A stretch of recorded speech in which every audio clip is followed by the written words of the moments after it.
주양교회 성도 여러분 안녕하세요. 신리진 전도사입니다. 3월 14일 주일 주만나는 마지막 날을 의식해야 한다라는 제목으로 본문은 고린도후서 4장 16절에서 5장 10절까지 말씀입니다. 사방으로 우겨쌈을 당하고 박해를 받음에도 끝까지 복음을 전하는 바울의 몸은 사실 엉망이었습니다. 육체의 가시라고 표현할 정도로 시력은 나빠져 가고 몸의 여기저기 핍박의 흔적들이 그에게 남아 있었습니다. 그런데 바울은 낙심하지 않습니다.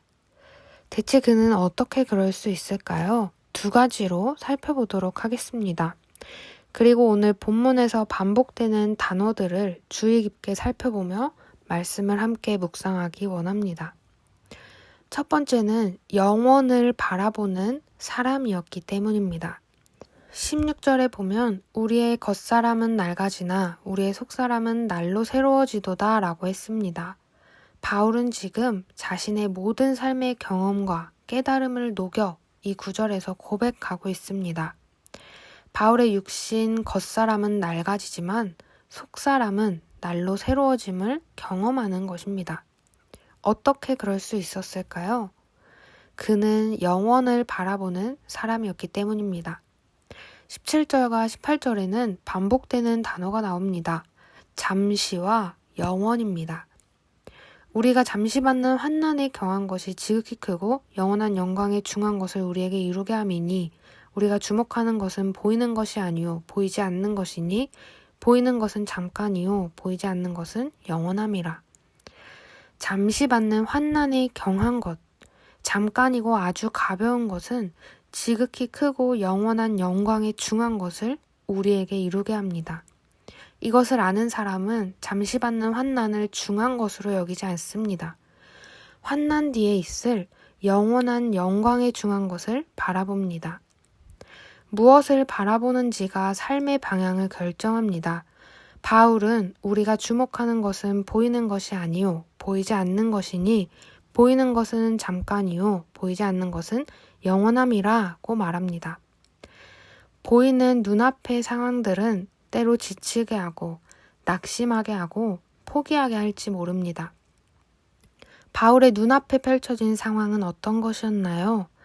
사랑하는 고린도 교인들의 손가락질, 사도직에 대한 의심과 비방, 그리고 복음을 전하다가 겪은 수많은 죽음의 고비들이 있었습니다.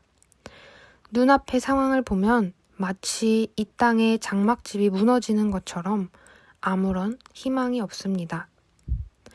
성도 여러분들의 눈앞의 상황은 어떤 것인가요?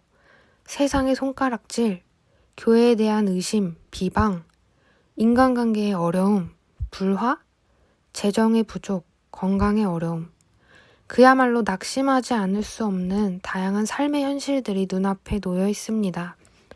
그러나 오늘 말씀에서 보이는 것은 잠깐이요, 보이지 않는 것은 영원함이라고 말합니다. 보이지 않지만 확실한 그것, 보이지 않지만 살아계시는 그분. 눈앞의 현실이 답답할 때 고개를 들어서 하늘을 바라보기 원합니다. 하늘에 있는 영원한 집이 우리에게 있습니다. 영원한 소망을 주는 주를 바라보며 낙심하지 말고 오늘도 담대하게 주님께 나아가는 주일이 되기를 소망합니다. 두 번째는 오늘의 충실한 사람입니다. 그렇다면 영원을 바라본다는 것은 오늘을 소홀히 하라는 것일까요? 그렇지 않습니다. 바울은 잠시 있을 오늘들 속에서 겪는 어려움에 낙심하지 말라고 하며 차라리 몸을 떠나 주와 함께 있는 것을 원한다고 말합니다. 우리가 담대하여 원하는 바는 차라리 몸을 떠나 주와 함께 있는 그것이라. 그러나 계속해서 이야기하는 정말 중요한 것은 몸으로 있든지 떠나든지 주를 기쁘시게 하는 자가 되기를 힘쓰노라 라는 것입니다. 몸으로 살아가는 시간들, 오늘에 충실하여 주를 기쁘시게 하는 자가 되기를 힘써야 한다는 것입니다. 믿음과 행위는 결코 따로 가지 않습니다. 믿음의 열매는 삶으로 나타나야 합니다. 오늘도 영원을 바라보는 굳건한 믿음의 소망을 가지고 오늘에 충실하게 주를 기쁘시게 하는 일에 힘쓰는 저와 여러분이 되시기를 주님의 이름으로 기도합니다.